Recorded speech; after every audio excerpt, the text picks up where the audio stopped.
అయితే శ్రీ కన్యకా పరమేశ్వరి మొదటి సినిమా ఇది. సత్యనారాయణ స్వామి మహత్యం. సారీ సార్, సత్యనారాయణ స్వామి మహత్యం. అంటే ఆ సినిమాలో మీకు అట్లా ఆఫర్ వచ్చింది సార్ అట్లా? అది దర్శకుడు నారదాసి నగేష్ గారు, రచయిత సాయి మాధవ్ బుర్రా గారు.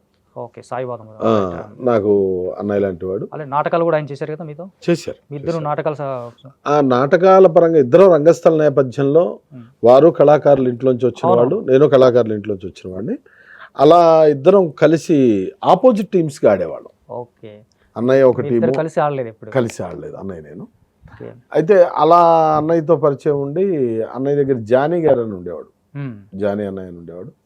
తను ఇద్దరు కలిసి నన్ను ఒక భటుడు వేషానికి, ఇంపార్టెంట్ కథలో మనకు భటుడు చాలా ఇంపార్టెంట్ ఉంటుంది సత్యనారాయణ స్వామి కథల్లో, దానికి ఆ క్యారెక్టర్ పిలిపించి భానుచంద్ర గారితో వాళ్ళతో నా చర్చ చేయించారు. ఓకే, దాంట్లో అన్నయ్య సాయన్నయ్య మంత్రి వేషం తను చేశాడు, ఓకే, ఆ ప్రధానమైన సైనికుడి వేషం నేను చేశాను. సైనికుడి వేషం. అలా సినిమా ప్రవేశం.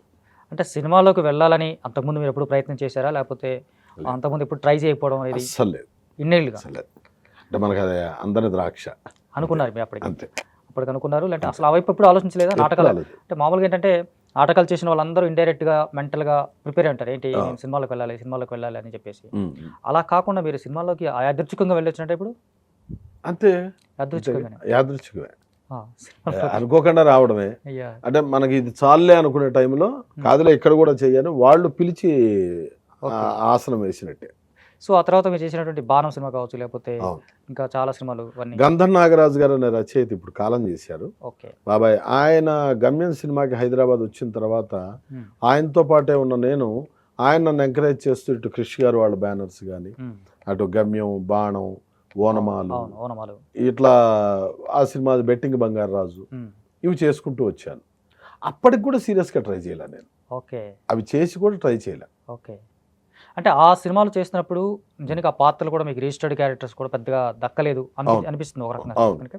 అంటే మీ స్థాయికి తగ్గటువంటి పాత్రలు అయితే సినిమాలో అప్పటికి రాలేదు. ఆ సినిమా స్థాయికి మనం సరిపోయిపోయి ఉండొచ్చుగా.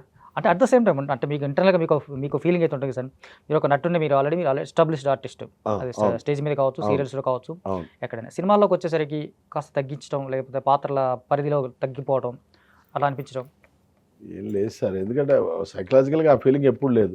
నా ఇంట్లో నేను రాజుని, మా అమ్మ దగ్గర నేను గారాల కొడుకుని, అవి బయట కుదరదు కదా. వాళ్ళ ఇల్లు, వాళ్ళ పిల్లలు, వాళ్ళ ఇది వేరే ఉంటుంది.